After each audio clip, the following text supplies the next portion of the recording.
Hello out there in YouTube land. Welcome back. So today we have another unique Q&A for you all. So we put the call out last week and had people respond in with questions they may want to ask us.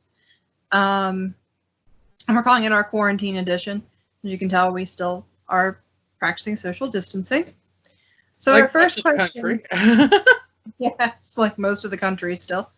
So our first question is, do you feel the goth community is growing bigger and stronger than it was when you were first introduced? I think it is. I think that we've branched out quite a bit more. Things are more accepted, especially with the, taking into consideration social media, Instagram, things like that. We kind of communicate more in terms of the goth community. And, obviously the music has grown, the bands have all grown. So I think it has. I think the disadvantage is that we now have more intense goth gatekeepers.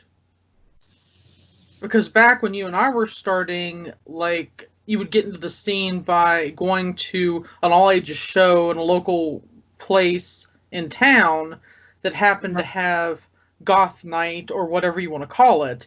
And you'd end up finding about all these bands you'd never heard of, stuff that's not played on MTV, etc., etc., etc. And so you got almost, I won't say indoctrinated, but you got kind of enveloped into the entire subculture with the music as the starting point and then the fashion and the makeup and everything on top of it, adding to the entire look of everything. Now, with the internet, people don't necessarily discover goth via the music.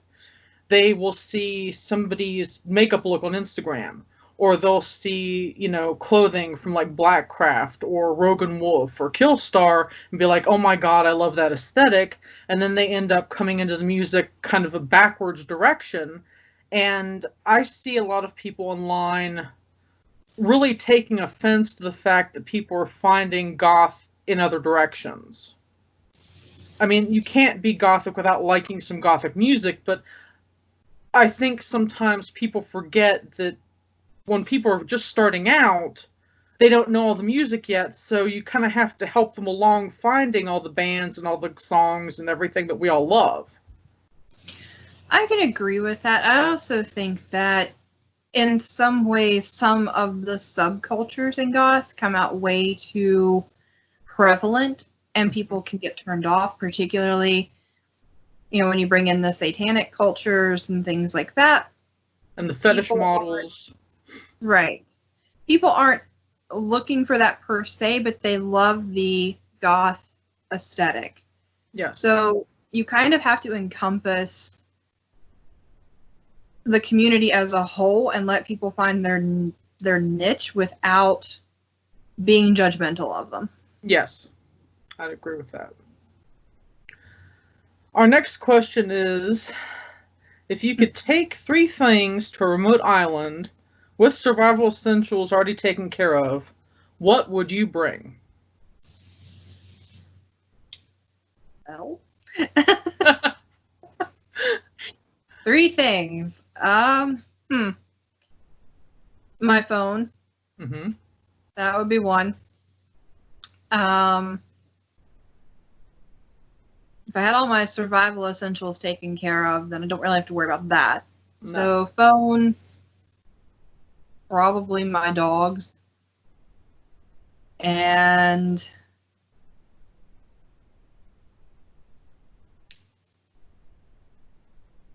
the problem being I would take a book, but the problem is picking out the book. Yeah, I hear you. Okay, 3 things. Since it wasn't specified, I'll say I'll take along my library. Aha! My computer. And a satellite Wi-Fi connection. Yeah, important that. So that way I can access music, movies, whatever I want, It's all taken care of. So the other question that we got, and this one's kind of a multi-part question, and it's actually very hard. If you could only watch one horror movie, read one horror book, and have one makeup palette forever, what would they be? Oh, wow. Okay. Oh, okay. Well, horror movie, I'd have to say probably the horror film I've watched the most in my life, and that would have to be Kubrick's The Shining. It's a comfort movie for me. I've seen it numerous times. I never get tired of it, so that one would have to be the movie, I think. Book? That's hard. That one's hard. I think I'll say Salem's Lot. Because not only is it, a cool vampire book, but it's also kind of a reminder of small town bucolic life. And, if you're stranded on a desert isle or, anywhere else in the world, it's a reminder of small town life is not necessarily all it's cracked up to be and wonderful. Makeup palette. Well, it'd have to be Jeffree Star. Because that's the best quality. Generally. I think I'll go with the Alien palette because you have the blacks, you have bright colors, you also have some nudes, so it kind of will work for any look you'd remotely want. I think I'd go with the Alien palette. I think I would go with the Alien palette too. Yeah. To be honest, I was sitting here thinking about that. I'm like, which Jeffree Star palette has just about anything you could possibly want in it, and that would be the Alien palette. Yeah. Excuse me, hawking my head off. It's storming here today, and all the allergies are blowing around everywhere. Yes. So, Tabby, you named your palette. What movie and what book? Oh, movie. Well, if you have The Shining, that kind of covers, the heavy horror comfort movies that we tend to watch. I think I would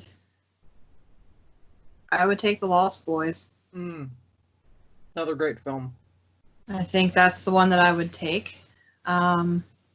Book is very difficult. It is. Book is incredibly difficult. I would. Trying to think of a book that I go back to a lot just to, to read. Book. I would almost have to go with Garden Spells. The book of kind of, it has witchcraft elements, ghost elements, things like that. That'd be cool. So, it's in general one of my kind of, I need to feel better about the day books, so. That's cool. Well, there you have it, folks. Our quarantine edition questions. Yes. So, comment down below what's the favorite question you've ever been asked, because we're curious and nosy and all that good stuff. And we want to know, in general. Just, if you guys have answered the questions that we were asked, if you want. So, until next time, please remember to like and subscribe if you really like us. And we will see you then. Bye-bye. Bye.